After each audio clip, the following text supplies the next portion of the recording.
the school system, and of course the public school system becomes the big mirror. You find that there are a lot of Muslim kids who are doing very well, they have Muslim names, and some of them end up as valedictorians in some of these schools. And of course, this is an interesting development in American society. Other groups passed through this experience, Catholics, Jews, Italians, and all the other groups. They went through that process in America. So the same thing will happen to the Muslim kids. They will go through this experience. And with the teachers coming into the public school systems or going to private schools or whatever, they will go through this processing meal as other immigrant groups have gone through. And so the school system becomes very important.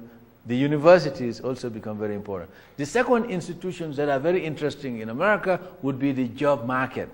And now you have Muslim institutions like CARE, the Council on American Islamic Relations, doing for the Muslims what the JDL did for the Jews when they were, and the Catholic peace and justice groups did for Catholics many decades ago, trying to make sure that these religious minorities were able to establish themselves in the American mainstream by taking litigious route. Because in America, one way of becoming part of the mainstream is to go to the courts. That's a legitimizer. Americans are the most litigious people on the planet. And of course, one way of making sure that you belong is to go to court. You see what I'm saying? So that becomes very important. So part of the institutionalization of Islam is Muslims having their day in court, pressing their rights as citizens in the United States, from the lowest courts to the Supreme Court. And this is happening. And of course, some of the employers, that's the third market, going to work in the marketplace, where Muslims now try to go to get jobs. And of course, you get in the internet and in the newspapers battlegrounds where Muslims are pressing for their rights in America, very much like the blacks in the United States were doing 30 years ago, 40 years ago with NAACP, fighting on behalf of the African Americans for their rights in the United States. So this phenomena is beginning to take place in America. It's part of the institutionalization and the consolidation of Islam in the United States. Another area which is very important, part of the 5 institutional basis for acceptance in American society, is the military. Now, of course, the Muslim immigrants who came fought in the World War I. Some of the Purple Heart winners in World War I were Muslims who came out of Europe. We told you about the Polish Muslims, the Southern European Muslims. Some of those Muslims and some of the Arab Muslims, they won Purple Hearts. They fought for America in World War I. In World War II, there were many Muslims who were decorated who fought. Now, of course, in those days, many of those Muslims, like other American ethnic groups who migrated to the United States, changed their names because the dominant paradigm in America at that time was Anglo-conformity. And so Muslims in those days, just like Jews and other groups, changed their names so that they will look Anglo. So you may find a Muslim whose name is Muhammad Juma, and he called himself Michael Friday. So, I mean, because you see Michael Friday. That's a Muslim. Friday last name. I don't think many Anglo-Saxons carry names like Fridays. So, but you find many of those Muslims who change their names. You see, and your name is Muhammad, but Americans tend to abbreviate names. Call me Mo. So your name is Ali, call me Al. So you have many of those things, but this is not peculiar to Muslims. It happens to other groups. Like the Greeks, they change their names.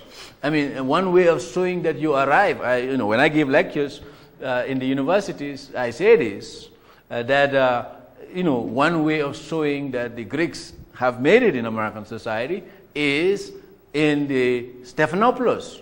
In the old days, Stephanopoulos would not go to the White House with Stephanopoulos. He would go as Stevens, George Stevens. But see, Vice President Agnew, they changed their names. They were Agnopoulos. So they take Anglo names, Agnew. So, the Muslims, this is an index of being accepted in the American society. Because as the groups begin to get accepted, they can revert back to their old names. And because they are now established, the military becomes a very important equalizer for immigrants because they go into the military, and the military is based on merit and ability to sacrifice for the homeland. And of course, now you find that there are thousands of Muslims in the US military. They didn't go there on draft because they're voluntary army. They volunteered and they are in the military. So now you find that now the Pentagon people have accepted Muslim chaplains. And Muslim national organizations have been given the authority to recommend or nominate Muslims who are qualified to serve as chaplains, just like the Christian or the Jewish chaplains. This is part of the institutionalization process which is taking place in the United States. The last point I want to mention is the fact that in the United States, the academy also becomes a very important place. And you now have many of these Muslim students who came from the Muslim world to come and study in the United States. And of course, when many of those students came, especially from the Middle East, when they had money to send thousands of students, the Shah of Iran, I mean, you have certain universities that thrive in America, likely because of the monies that were spent by these countries. George Washington University really became a major university thanks to the money from the Middle Eastern students, because hundreds of them, if not thousands of them, came to study. That's millions of dollars. Georgetown University benefited immeasurably from this large number of students who came from the Muslim world.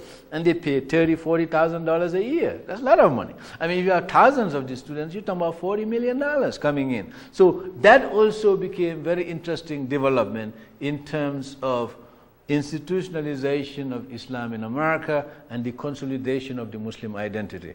So I will conclude by saying that if you look at the history of Islam in the United States, you will see that the 5 stages in the evolution of this community identify the periods in which Islam gradually came to the attention of American society, and this period goes before the founding of the Republic in 1776, and it continued to 1999.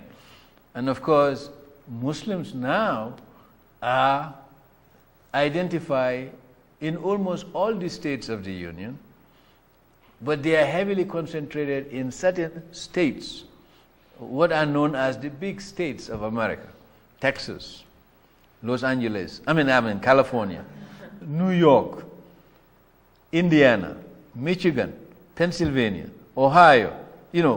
Those are, you find them in Massachusetts, and these are the areas where you find the Muslims. And of course, there are Muslims in the smaller states, even in Hawaii, far away there in the Pacific, you find some small number of Muslims there, and even in Alaska, you have very small Muslims there, but they exist. So the Muslims are now part of the American experience. And I think the scholars who write about them in various outlets, either in the form of books dealing with American society, or in the form of books dealing with religions, or in the form of books dealing with ethnic groups in American society, are coming to appreciate this reality. Thank you very much. I hope I gave you enough.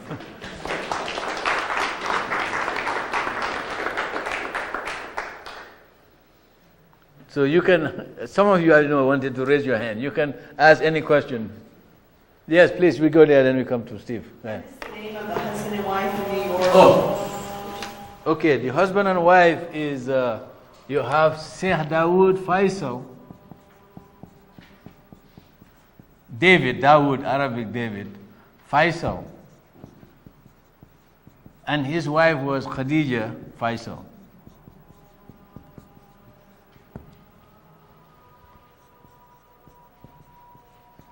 They are the musicians. Yeah. Steve, yeah, go ahead. Go ahead, let me come to you. Go ahead. I was just going to ask you about where we are today in Dar al Islam. How does that fit into you? Well, this community, this institution? Yes, I assume the reason why I didn't talk about Dar al Islam, I assume that you were already briefed about Dar al Islam as part of the larger Muslim experience.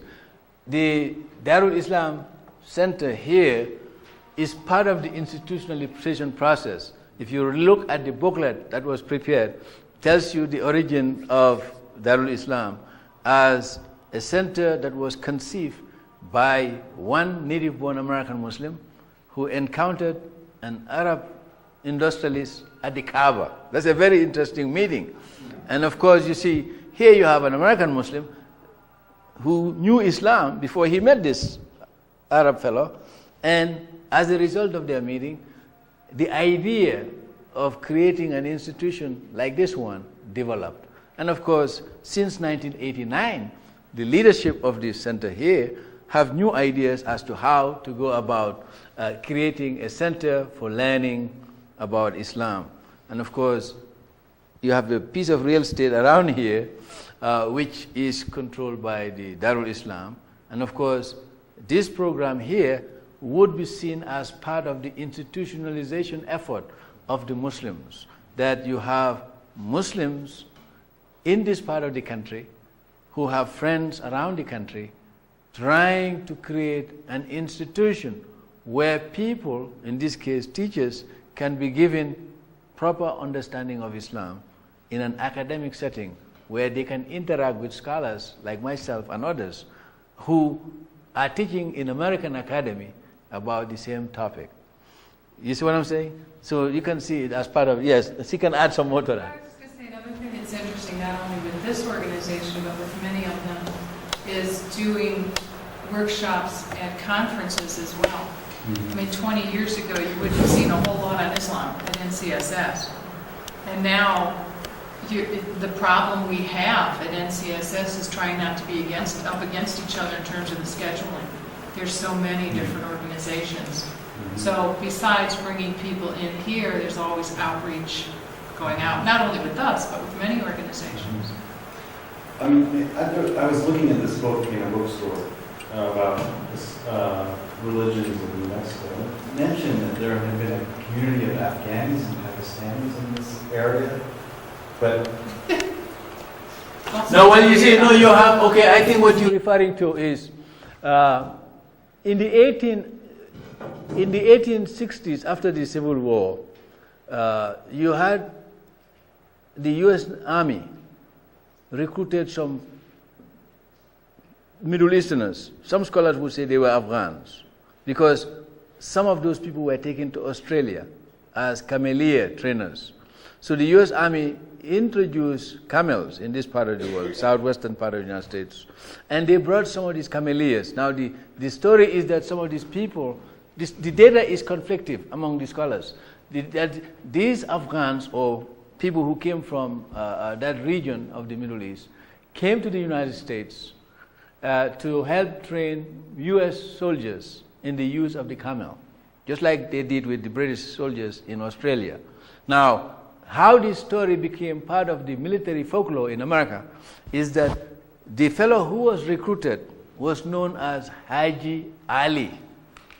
Haji Ali. And in terms of American military folklore, there is Hi Jolly, which is one of the military songs in the U.S. military. Hi Jolly. So, I mean, you know, like they sing it, the military, American military still sing that. But it's a distortion of Haji Ali's name. Hi Jolly. So I think that is where that idea of that there were some people who came to this part of the world developed, and it's part of that folklore that has developed in American history. These are small, you see, I mean, history is a very interesting thing. I mean, you know, like you have, as I told you, some history become footnotes, but as people begin to focus more on it, it becomes part of the main text. I was just going to say, if you drive through the middle of Kansas, sometimes if you drive, say, to Fort, oh great, I just forgot, Leavenworth, right? There are herds of camels out on the hills of Kansas. Yeah, you see? Okay, yeah. So you see, so you can see that history is still alive. Yeah. Any other question? Yeah, American history is very rich. You know, like we cannot exhaust it. Yeah.